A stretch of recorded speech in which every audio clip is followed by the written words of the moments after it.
நாம் இன்னைக்கு இட்லி தோசையோடலாம் சேர்த்து சாப்பிட்ற மாதிரி நிலக்கடலையும் கடலைப்பருப்பும் வச்சு சட்னி தான் பண்ண போகிறோம். சட்னி பண்ணுறதுக்கு அடுப்பில் பேன் வச்சு ஒரு 2 ஸ்பூன் அளவுக்கு ஆயில் விட்டுருக்கேன். ஆயில் சூடானதும் ஒரு 2 ஸ்பூன் அளவுக்கு கடலைப்பருப்பு சேர்த்துடலாம். ஒரு 5 வரமிளகா, 4 பல் பூண்டு, ஒரு துண்டு இஞ்சி கட் பண்ணி சேர்த்துடலாம். ஒரு பெரிய வெங்காயத்தை நீள்வாக்கில் கட் பண்ணி போட்டு வதக்கி விட்டுடலாம்.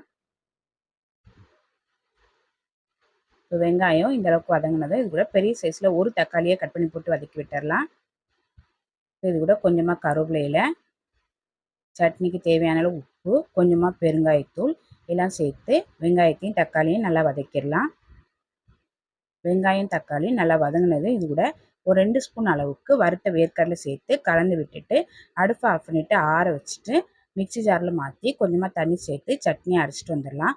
அரைச்ச சட்னியை ஒரு பவுலில் மாற்றி வச்சுருக்கேன். தாளிக்கிறதுக்கு அடுப்பில் கடாயை வச்சு எண்ணெய் ஊற்றி கடுகு, வரமிளகா, கருவேப்பிலை போட்டு தாளித்து சட்னியில் ஊற்றி கலந்து விட்டால் டேஸ்ட்டான நிலக்கடலை கடலைப்பருப்பு சட்னி. இந்த சட்னியை இட்லி தோசையோடு வச்சு சாப்பிட்றதுக்கு ரொம்ப நல்லாயிருக்கும். ட்ரை பண்ணி பாருங்கள்.